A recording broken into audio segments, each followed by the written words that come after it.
주식, 부동산, 코인, 예금. 당신이 가진 모든 자산의 가격을 위아래로 흔드는 딱 하나의 힘이 있습니다. 바로 금리예요. 투자를 생각한다면 이것 하나는 반드시 이해해야 합니다. 워런 버핏은 금리를 딱 한 단어로 불렀습니다. 중력. 오늘은 이 중력이 당신의 투자에 실제로 어떻게 작용하는지 최신 상황까지 곁들여 아주 쉽게 풀어드릴게요. 먼저 금리가 뭘까요? 어렵게 생각할 것 없어요. 한마디로 돈의 가격입니다. 가격이 싸지면, 즉 금리가 낮으면 사람들은 돈을 빌려서 씁니다. 가격이 비싸지면, 금리가 높으면 빌리기보다 은행에 맡기죠. 딱 그뿐이에요. 그리고 이 돈의 가격은 시장이 정합니다. 물건값을 시장이 정하듯 금리도 돈을 빌리려는 사람과 빌려주려는 사람 사이에서 정해져요. 그래서 중력입니다. 금리가 낮으면 중력이 약해져서 평소 10cm 뛰던 점프가 달에선 60cm가 되듯 자산 가격이 훨씬 높이 떠오릅니다. 실제로 그랬죠. 2020년 코로나 때 각국이 금리를 제로에 가깝게 확 내렸습니다. 그러자 갈 곳 없던 돈이 쏟아져 나오면서 주식도, 부동산도, 코인도 역사적인 상승을 했어요. 그런데 공짜 점심은 없었습니다. 돈이 너무 풀리자 물가가 폭등했고 미국 노동통계국 기준 2022년 소비자 물가 상승률은 40년 만에 최고로 치솟았죠. 그러자 중앙은행들이 브레이크를 세게 밟습니다. 금리를 빠르게 아주 높이 올렸어요. 중력이 갑자기 세진 겁니다. 결과는요. 그렇게 잘 오르던 주식과 코인이 급락하고 부동산도 얼어붙었습니다. 금리가 오르니 자산이 가라앉은 겁니다. 이게 핵심입니다. 금리가 내리면 자산이 뜨고 금리가 오르면 자산이 가라앉는다. 투자자라면 개별 종목보다 금리가 지금 어느 방향인지를 먼저 봐야 하는 이유죠. 단, 금리는 두 가지입니다. 중앙은행이 정하는 기준금리와 시장에서 결정되는 시중금리예요. 기준금리는 한국은행, 미국은 연준이 정합니다. 경기가 과열되면 올려서 시키고 침체되면 내려서 살리죠. 물가와 경기를 조절하는 온도 조절기라고 보시면 돼요. 그런데 진짜 미래 금리는 채권 시장이 먼저 알려줍니다. 수많은 투자자가 돈을 걸고 미래를 예측하는 곳이니까요.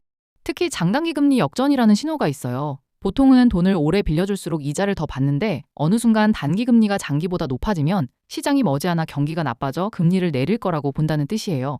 뉴욕 연준도 이걸 경기 침체를 앞서는 대표 신호로 봅니다. 다만 반드시 맞는 건 아니에요. 그럼 뉴스에 나오는 기준금리랑 내가 실제로 내는 대출금리는 왜 다를까요? 기준금리는 원재료, 즉 원유 같은 겁니다. 은행은 여기에 운영비, 빌리는 사람의 신용도, 담보가치, 그리고 자기 마진을 층층이 얹어요. 그래서 기준금리가 3%라도 실제 대출금리는 6에서 7%가 되는 겁니다. 여기서 투자자가 놓치기 쉬운 함정이 있어요. 변동금리로 연끌대출을 받아 집이나 주식을 샀다면 금리가 오르는 순간 이자 부담이 눈덩이처럼 불어납니다. 자산 가격은 떨어지는데 갚을 돈은 늘어나는 최악의 조합이죠. 반대로 금리가 높을 때에는 아무 위험 없는 예금과 적금 이자만으로도 꽤 쏠쏠합니다. 그래서 금리가 높은 시기엔 현금도 훌륭한 자산이 됩니다. 그런데 중앙은행이 마음대로 할 수 있는 건 단기금리뿐입니다. 기준금리는 채찍의 손잡이예요. 손잡이는 마음대로 올려도 채찍 끝, 즉 장기금리는 경기와 기대에 따라 제멋대로 출렁입니다. 그래서 기준금리를 내려도 주택담보대출 같은 장기금리는 안 내려갈 때가 있어요. 자, 이제 최신 상황입니다. 한국은행과 미 연준 발표 기준 한국 기준금리는 2.75%, 미국은 3.5에서 3.75%입니다. 미국이 더 높죠? 금리가 높은 곳으로 돈이 끌려간다고 했죠. 그래서 달러가 미국으로 몰리고 상대적으로 원화는 약해집니다. 환율이 오르는 거예요. 미국 주식에 투자하는 서학개미라면 이건 양날의 검입니다. 미국 주가가 올라도 원화가 강해지면 환차손으로 수익이 깎일 수 있고 반대로 원화가 약해지면 가만히 있어도 환차익이 생기죠.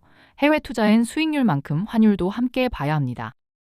실제로 한국은행은 물가와 환율, 불어난 가계부채 부담에 최근엔 금리를 올리기까지 했습니다. 이나만 기다리다간 흐름을 놓칠 수 있다는 뜻이죠. 그럼 왜 금리로 물가를 잡을까요? 금리를 올리면 대출이 부담스러워 사람들이 소비와 투자를 줄이고 그럼 과열된 수요가 식으면서 물가 상승이 둔해집니다.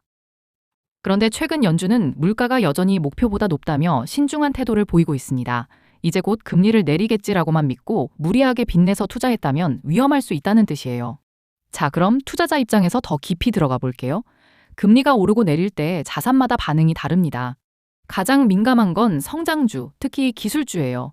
이들의 가치는 먼 미래의 이익에 있는데 금리가 오르면 그 미래 이익의 현재 가치가 확 깎이거든요. 그래서 2022년 금리 급등기에 잘 나가던 기술주와 성장주가 특히 크게 흔들렸습니다. 반대로 은행이나 정유, 배당을 많이 주는 가치주는 상대적으로 덜 흔들리고 금리가 높을 땐 오히려 예대 맞은 덕에 은행이 웃기도 하죠. 부동산은 어떨까요? 부동산은 대부분 대출을 끼고 사기 때문에 금리에 특히 민감합니다. 금리가 오르면 이자 부담에 매수세가 끊기고 가격이 눌리죠. 채권은 앞에서 봤듯 금리와 반대로 움직입니다. 그래서 금리가 고점이라고 판단되면 채권, 특히 장기채가 매력적인 투자처가 됩니다. 금은 이자가 없는 자산이에요. 그래서 실질금리가 높으면 이자 주는 예금에 밀려 불리하고 실질금리가 낮아지면 빛을 봅니다. 여기서 중요한 개념 하나, 실질금리예요. 눈에 보이는 금리에서 물가 상승률을 뺀 겁니다. 예를 들어 예금 금리가 4%인데 물가가 5% 오르면 겉으론 이자를 받았어도 실제 내 돈의 구매력은 오히려 줄어든 거예요. 그래서 인플레이션 시대엔 현금만 쥐고 있는 게 결코 안전하지 않습니다. 가만히 있어도 돈의 가치가 녹으니까요. 이게 투자를 해야 하는 근본 이유이기도 합니다. 최소한 물가만큼은 자산을 불려야 내 구매력을 지킬 수 있어요. 이제 역사를 조금 더 볼게요. 2008년 금융위기 뒤 세계는 10년 넘게 초저금리 시대를 살았습니다. 돈값이 거의 공짜였던 그 시기에 미국 기술주와 부동산은 오랜 상승을 이어갔죠. 저금리가 만든 자산의 시대였어요. 그러다 2022년 40년 만에 인플레이션에 연준이 급브레이크를 밟자 그 파티가 끝났습니다. 부작용도 있었어요. 2023년엔 금리를 너무 빨리 올린 탓에 미국의 실리콘밸리 은행이 보유 채권에서 큰 손실을 보며 무너지기도 했죠. 급격한 금리 변화는 늘 어딘가에 균열을 냅니다. 이런 역사가 주는 교훈은 하나예요. 금리의 큰 방향이 바뀌는 순간 시장의 주인공도 바뀐다는 겁니다. 그럼 실전에서 대출은 어떻게 볼까요? 고정금리와 변동금리, 뭘 골라야 할까요? 간단한 원칙이 있어요. 앞으로 금리가 오를 것 같으면 고정금리로 묶고 내릴 것 같으면 변동금리가 유리합니다. 그리고 감당 가능한 빚인지 이 점을 항상 먼저 보세요. 금리가 2%만 올라도 내 이자가 얼마나 늘어나는지 미리 계산해 두는 거죠. 자, 그럼 금리 사이클에 맞춘 투자 전략을 정리해 볼게요. 첫 번째 국면, 금리가 높거나 더 오르는 시기. 이때는 안전벨트를 맬 때입니다. 빚을 줄이고 이자 잘 주는 예금과 채권 비중을 높이고 비싼 성장주나 무리한 부동산은 잠시 미뤄두는 게 현명해요. 두 번째 국면, 금리가 고점을 찍고 방향을 트는 시기. 사실 여기가 투자의 가장 큰 기회예요. 금리가 내려가기 시작하면 그동안 눌렸던 성장주, 부동산, 그리고 장기채가 먼저 날아오릅니다. 그래서 노련한 투자자들은 금리 인하가 시작된 뒤가 아니라 인하가 보이기 시작할 때 미리 움직입니다. 물론 정확한 타이밍을 맞히는 건 아무도 못해요. 중요한 건 예측이 아니라 대응입니다. 금리가 어느 국면인지만 알아도 지금 위험을 줄일 때인지 기회를 잡을 때인지 감이 잡히니까요. 그럼 지금 2026년은 어떤 국면일까요? 미국은 금리를 높은 수준에서 오래 유지하고 있고 물가가 여전히 높다며 신중한 상황입니다.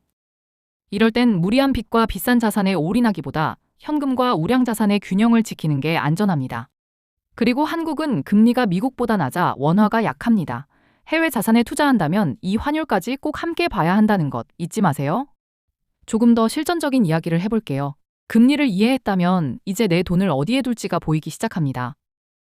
먼저 중앙은행이 목표로 하는 물가 상승률은 보통 2%예요. 한국은행도 미국 연준도 2%를 기준으로 금리를 올리고 내립니다. 그러니 물가가 2%를 크게 웃돌면 당분간 금리를 내리기 어렵다고 보면 됩니다. 반대로 물가가 잡히면 금리 인하의 문이 열리죠. 두 번째, 예금도 전략입니다. 금리가 높을 때는 이자를 길게 묶어두는 정기예금이 유리하고 금리가 곧 내릴 것 같으면 짧게 굴리며 기회를 기다리는 게 좋아요. 세 번째, 복리의 힘을 잊지 마세요. 금리가 높은 시기에 안전하게 받은 이자를 다시 굴리면 시간이 갈수록 눈덩이처럼 불어납니다.